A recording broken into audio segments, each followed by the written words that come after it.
Hello. Today is Thursday, March 20th, 2025, and it's time for an entry to James's video diary. Well, I got a negative endorsement to give to Dean Transportation. Corporate, not local. The local person was actually very, very helpful. I'm here in Carlton, Michigan. They had an open interview event, but corporate didn't have any jobs. There were no jobs local enough to be able to even justify the training expense to train me to do the job. And I have to ask, Dean Transportation, is it good enough that you guys want to be the little boy that cried wolf in a place where you literally have more than what you need, where you literally do not have applied common sense? Other locations do require much more attention, as the corporate did point out, and the corporate person on site in Carlton today. And I just got to wonder, you're the little boy that cried, you're the little corporation that cried jobs, the little boy that cried wolf, or in your terms, the little corporation that cried jobs. Well, the job seekers come because, well, they want work. At the location you called for, they literally didn't have any work. And it is so ignominious and frustrating to me as a job seeker who is and or can be qualified in short order. This is low-skilled work to be a bus driver.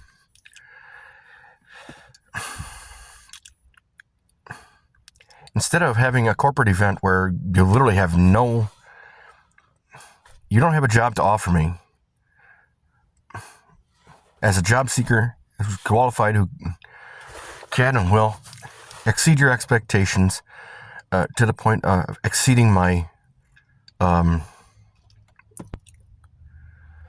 exceeding the job description I was given as to everything that I'm supposed to be doing. Now, a lot of these places are doing this now, corporate. Garber did it. They offered me, they didn't offer me a job. They said, "Are you reliable?" And I kept saying yes, yes, yes. And to the point I said, you've asked me this question 7 times. And I've said yes 7 times. This is not a police interrogation. I understand this is not a remote job. And I am a team player to a point. That point being, such as McDonald's. I worked at McDonald's of Roscommon under 2 auspices. Under Frank, who owned 6 or 7 of them, and under Jax, who owned a bunch more. Strangely, as a part-time crewman, I worked no less than 40 hours a week, sometimes in excess of 60. And that's technically not part-time. 2, I did the job of a crewman. And at the point, I literally had to take 2 and 3 times the work of one crewman, which should have been expected of one person. How do I know? Because I would do the work, and there'd be 3 or 4 other crewmen and crew leaders playing patty cake in full view and with full management support. Now, at the point, I took that franchise in Roscommon, Michigan, from 7 millimeters of grease on the floor to being as clean as the dining room in the kitchen. I also had to reiterate corporate doctrine that if you take a mop, you take a bucket, because if you don't take a bucket, you will inexorably, whatever you cleaned up with the mop, wherever you took it, you're going to track that back, because it is going to leak out of that mop. The mop is not literally, it's not a steel trap. It literally will, in fact, leak whatever it is. You'll have a dribbling mess all the way back through. At which point, you will literally have to send somebody else to clean that mess up, when you could literally have prevented that mess to begin with by simply taking a mop bucket. In addition to the fact that I did ignore some corporate doctrine. Certain types of mops or colors are for certain types of spills. Now, that being said, every time I did use a mop or prepare a mop, to keep a mop being used every time it was, I would literally rinse the mop out and clean it before I reused it for the next purpose, whatever the next spill was, wherever it was. That way I literally would not have to keep 5 different color mops absolutely at the ready for the inexorable vicissitudes of life that happen in food service. They just do. I also had to explain to management professionals, and I'll use that term lightly, that you literally cannot prioritize friendship over the corporate bottom line. Not because you can't have friendships as part of the job. Absolutely. I did. I had plenty of friendships. A lot of people came to understand I'm doing the work to be able to make, to turn the restaurant around as one of 2 or 3 key factors that turn that restaurant from a 6-month turnaround on the food in their freezer to 4 days, and they're literally scrounging every 4 days on a 7-day replenishment schedule. They're literally moving that much food that is bringing in that much profit on a continual basis.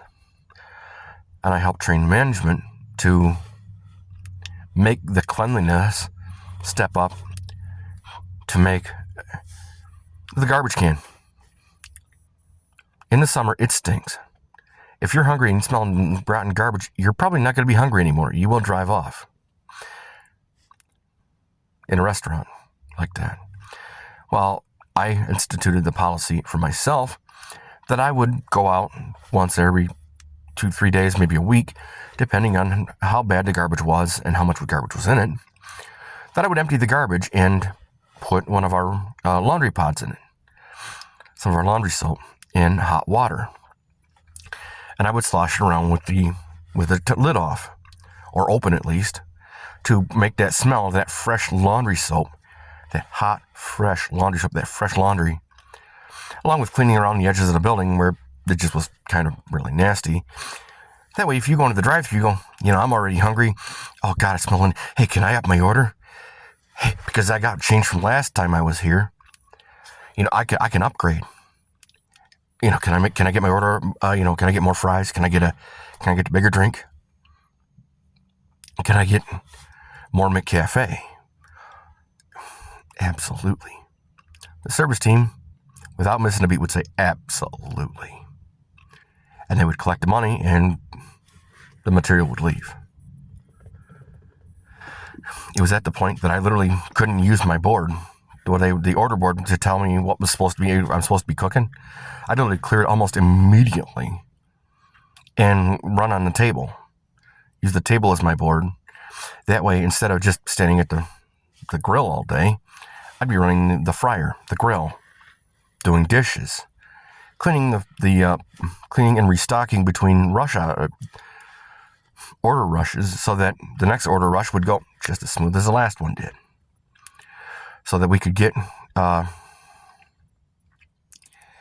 times where it was, instead of $1,000 hour, we'd have $1,000 profits in less than 25 minutes. You can't tell me that didn't get attention somewhere. How did that happen?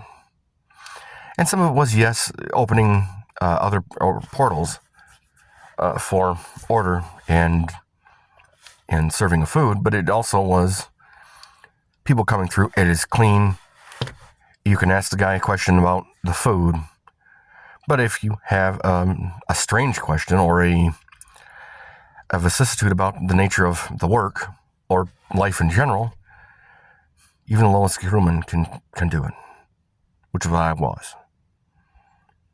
Technically, I qualified for way more, and when I tried to get the quals for it, they passed me over 3 times and can't figure out why I was disgruntled. On top of that, it's a lot of things like that. Or like at Lear, when I worked at Lear of Roscommon.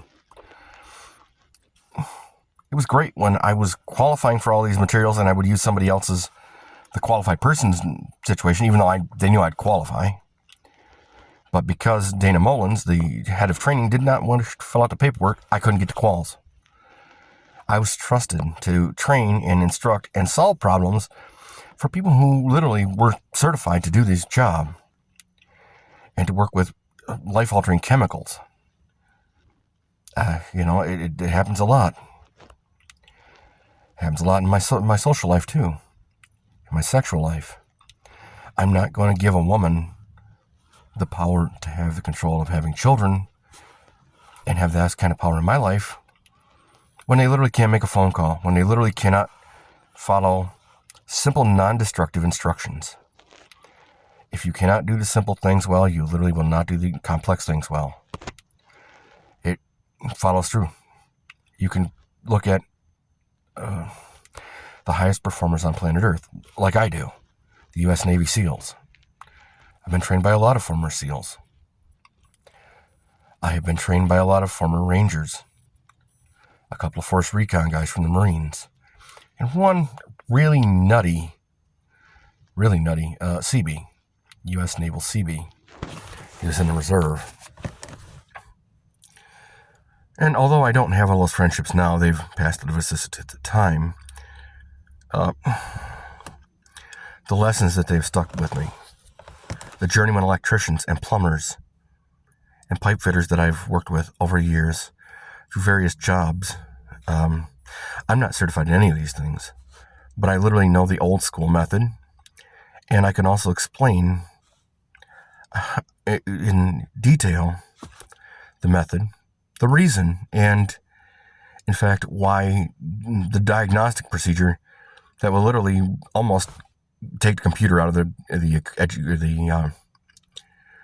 it'll all but take the computer out of the diagnostic process. Not because it's not necessary in certain instances, it absolutely is. But 85 to 90% of the time, it's probably a mechanical issue. If it's not a mechanical issue, it is simply an electrical communication issue or a computer problem at that point.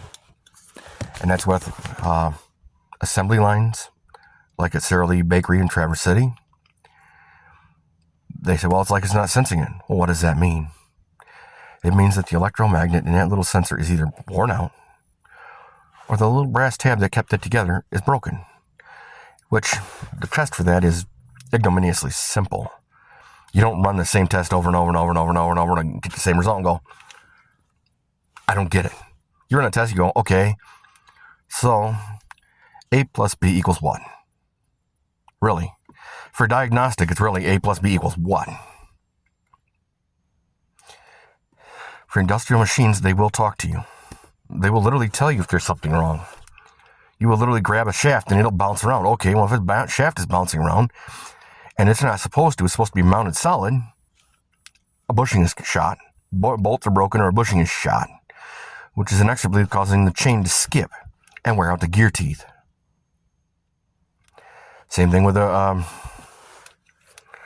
PTO on some of those 70s wreckers, almost all the 70s wreckers. You can get the chain, the motorcycle chain, out at the farm store. The gear teeth, you may have to rebuild those. You can also get some of that at the farm store if you're brazen enough to know who to ask. Unless you're smart enough and have connections at the college in the machine shop program. Then you have them redesign and rebuild it specifically right out of the machine shop and have everything hardened directly as a class project for one of these students.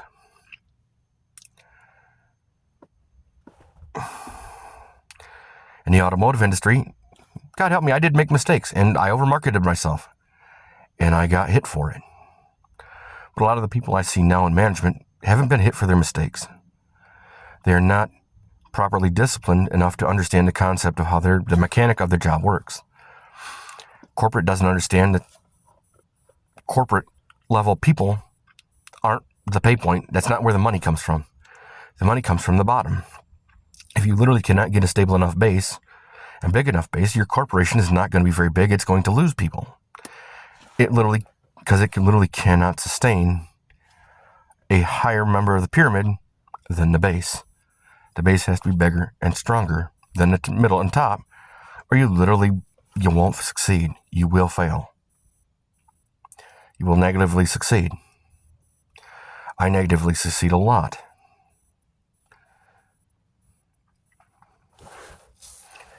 I just don't want to have to be paid for one job, and literally I'm doing 5 and 6 that are much higher paying jobs, but they literally won't. I literally cannot be put into classification, yet I will be given the responsibility, which is one of my problems. Now, I'm sorry, this is a bit of a rant. A lot of my things are rants. I appreciate the subscribers I do have. I'm currently, as of recording this, 2 subscribers away from going live. I really would love to do that. You don't have to. It's not a necessity. I like it like any content creator. I like the likes and subscriptions. They're not necessary. I really like the connection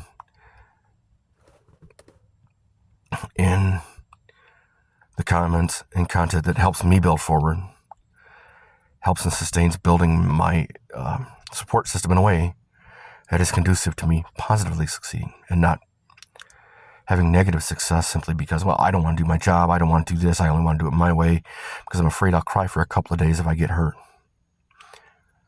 My method and my reasoning for being selfish in this way is simply because I was a hunter.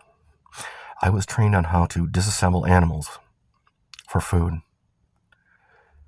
And it was kind of a sport, but it was the adult hobby with the tools you have. Just like racing was a natural side effect of being an auto mechanic. Being able to tune race cars and being able to be around race car drivers. It was natural. It was just a natural evolution. You already have all the equipment and tools. You might as well take them and go.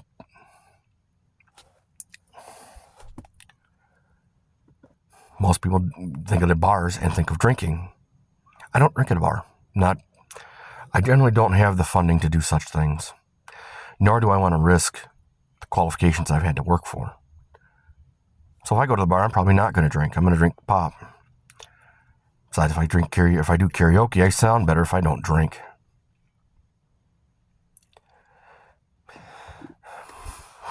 The specifics of my relationships and my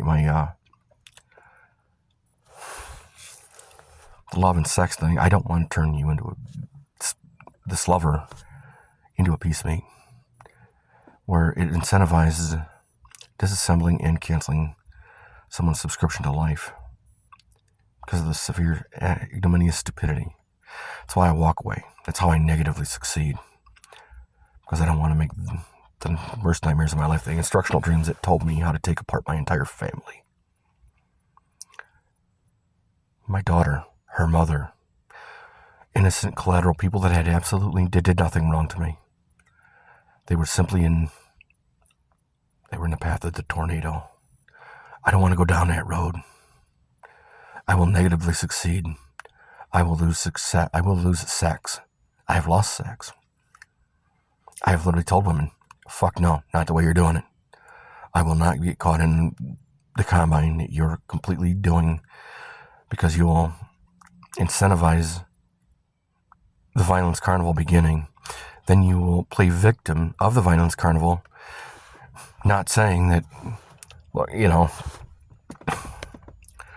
I did this to this man.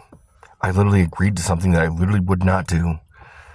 And I literally will not let this man go, because for me it serves childish need for trauma. And I want to be harmed and complain about the viciousness of this hyper-masculine man. Yeah, in my 20s, I had hormones like a motherfucker. As I've aged out of the hormones, I don't want a family anymore. I want a long-term, ongoing, premeditated sexual monogamy. If I end up there's a family that's built around it, so be it. If there were kids involved, I can't help. If your kids come first, you're not going to help me put my oxygen mask on. You're going to find out very, very easily that I'm not going to put up with a lot of shit like that. You're going to help me put my oxygen mask on first. You're going to help me succeed. My success is your success, is the children's success. It is the thing that will make me do things. It's the motivation that will let me go into places that I will intentionally maim myself. I'll come out and I know I won't be okay. It has taken me to very dark places I don't want to go back to again. I will absolutely walk away from anyone and anything. I walked away from my thousands of dollars in tools to prevent me from having to disassemble my parents. Because once that floodgate breaks, there is no going back. There is no, I'm sorry I fucking took your life and gutted you and cut you up like a fucking piece of meat. There is no way, there is no apology for that. And there's no polite way of saying it. And if you want to know about society and see how these things play out, look around, man. You will see these patterns over and over and over again. And you will see that the other guy took the most easy road, the one that seemed the most fun for them. Prisons are full of them. I don't want to be there either. The inception of this channel was therapy for me and using the wisdom of the crowd. And I absolutely love that it has been greatly this channel's success. It's actually been quite successful. If you go back to the beginning, and I'm going through one of those cycles again, and I'm having a little problem trying to get a job, trying to build forward, to put roots down. People, after 3, 4, 5 years, my tank is empty. I'm literally going to throw it out there, and if it don't go, I'm going to walk away. I can't literally put the amount of energy and investment that I have put in so many times before and had to negatively succeed because others, I want to watch cat videos. I don't want to cover my end of the bargain, and somehow I changed the rules of the promise to you without telling you. And then I don't call that a lie because, well, I changed the parameters of promise. If I change the parameters of a promise to someone, there's generally a mechanical reason for it. And if there was an emotional reason for it, the first motherfucker I would call would be that person. Because I literally need them to know what I'm doing, why I'm doing it, and how this had to change. If I literally made a promise I didn't want to fucking make, that's a little different. Same thing. It's a little different. I still would have kept it. I generally don't make promises I can't keep.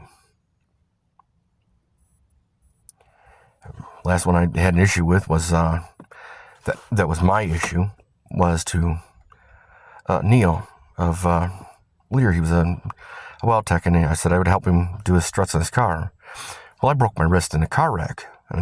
First thing I did, I was still at the car wreck. I didn't even get home, didn't do anything. I called and said, I can't do it. I was in a car wreck. I broke my wrist. I literally cannot help you. I apologize. The one before that was Donna Burkett. And that wasn't my problem. It was hers. She did not want to have to kick her son out. Her son was 22 years old. He was an adult. She would not treat him as an adult. And that broke our relationship.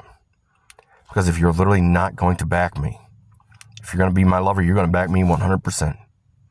You're not going to change a promise and not tell me about it and then say, when I bring it up, well, I didn't feel like it. Well, yeah, but I don't feel like being in a relationship with you. That changed absolutely every promise on my end to, fuck you. It also meant that because that happened, I had to go down to the health department and get a sexually transmitted disease, in fact. Have a good one.